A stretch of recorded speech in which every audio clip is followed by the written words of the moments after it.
let's get to the markets with all the major averages tracking toward their first negative week in at least a month.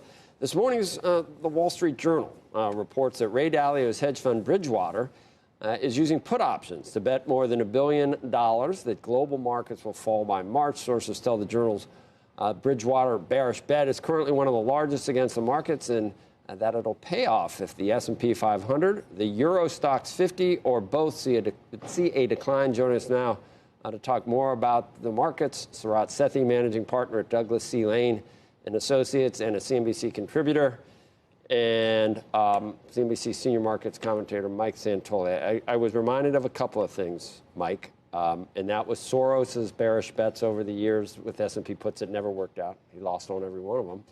And then another guy who loved to deal in puts named Buffett, who didn't buy puts. Yeah.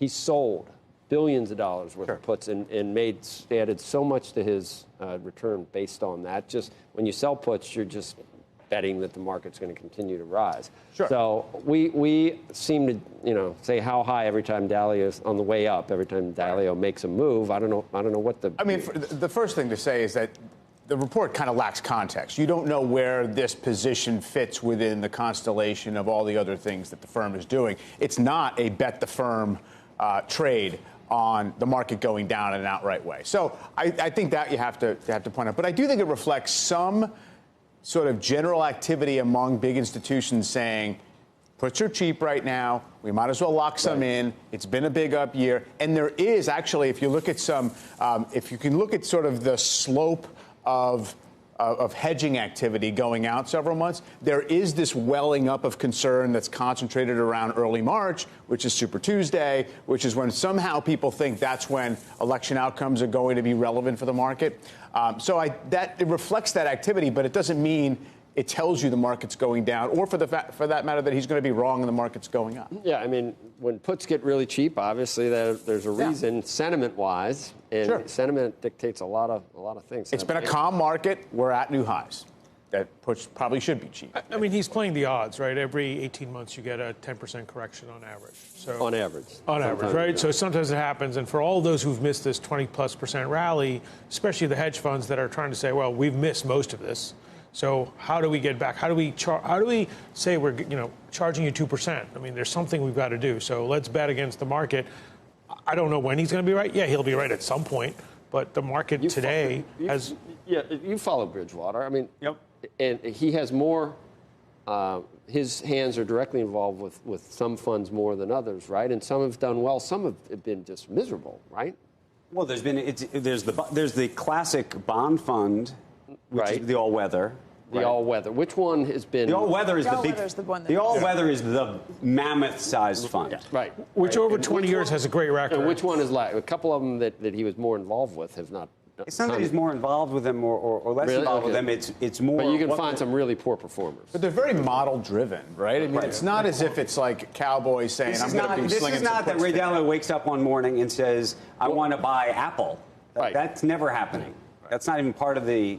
Then he doesn't act on his recession calls that we hype whenever he makes them. In the last 2 years, we've hyped a lot of his different calls, none of which have... Right. I don't think that those calls per se... Don't reflect... First of all, I think that we, and I'd actually put it more on us than I put it on him. I would too. And hyping the... Yes, we take some time for context. No, that's what happens. What happens? Are we doing it again today? You also haven't done a bad... I think have you really gotten hurt by being long bonds?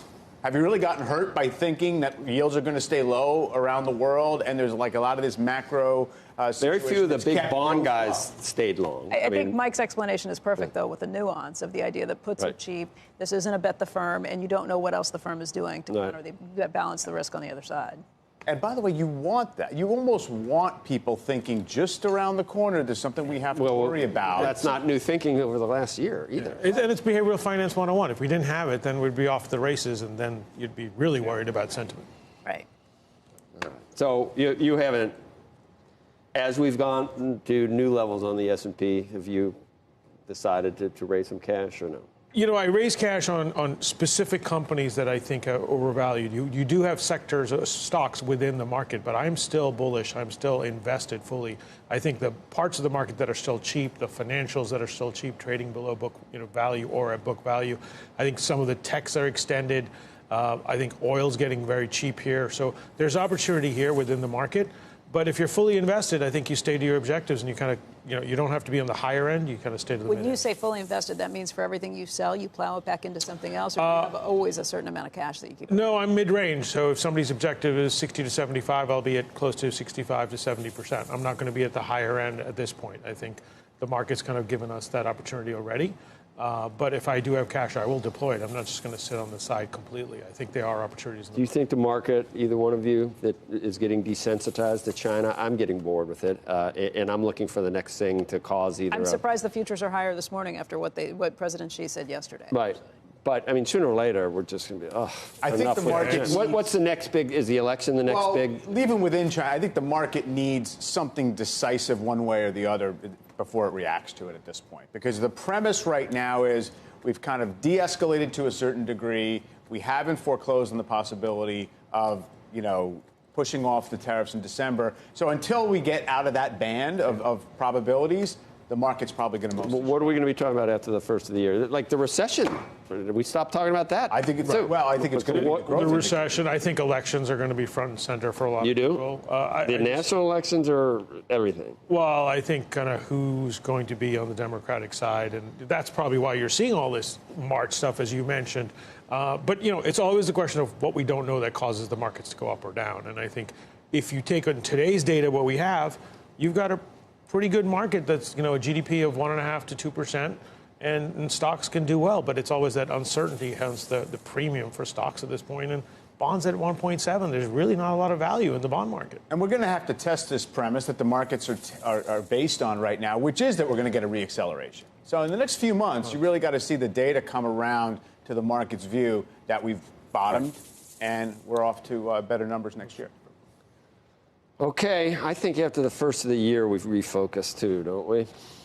Well, I think earnings have to go up next year.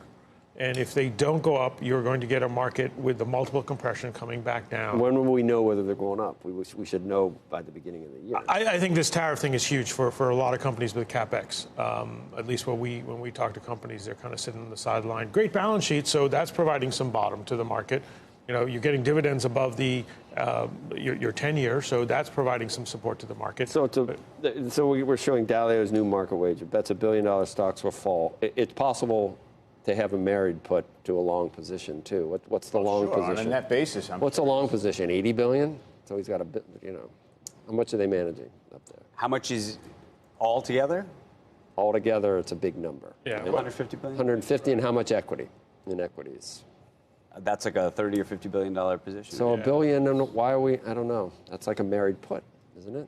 Well, it's one thing. It's signaling. You can see you don't know how much leverage. I mean, we just don't know what he's doing on the other side of the book. But he's not trying to beat the market year on year. His whole idea, the objectives for his clients are don't lose me money.